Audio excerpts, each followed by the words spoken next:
Cette année 2026 est déclarée année de l'économie sociale et solidaire et de l'emploi.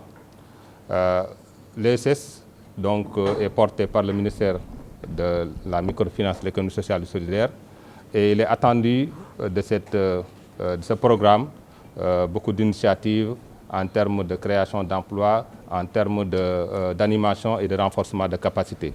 C'est dans ce cadre-là que le Fonds de développement de la microfinance islamique, qui est un instrument du ministère, a jugé utile, de concert avec le programme ESS, d'organiser ce renforcement de capacité pour les points focaux sectoriels de l'ESS, pour leur montrer les spécificités de la finance islamique, les instruments et outils de la finance islamique, mais aussi, surtout, les opportunités que présente la finance islamique pour les différents projets ESS. Donc c'est pourquoi, durant ces 2 jours-là, les formateurs vont rebondir sur tous ces aspects afin que les capacités de ces points focaux puissent être renforcées et qu'ils puissent rendre ces formations-là une fois de retour dans leur ministère. La finance islamique se distingue, on peut dire, du point de vue juridique par la référence au droit musulman.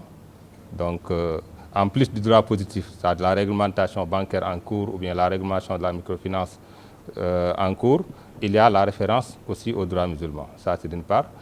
D'autre part, il y a les caractéristiques économiques. Ça veut dire qu'avec la finance islamique, il y a le partage des risques. Il y a la connexion avec l'économie réelle. Ça veut dire quoi? Ça veut dire que l'institution financière mène des activités de commerce. Elle achète, elle vend, elle fait de la location, elle fait des contrats de participation.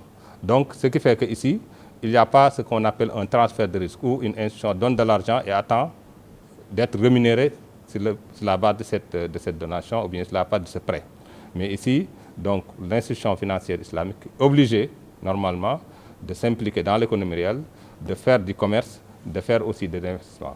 C'est pourquoi donc ici, on voit une nette différence du point de vue juridique et du point de vue économique.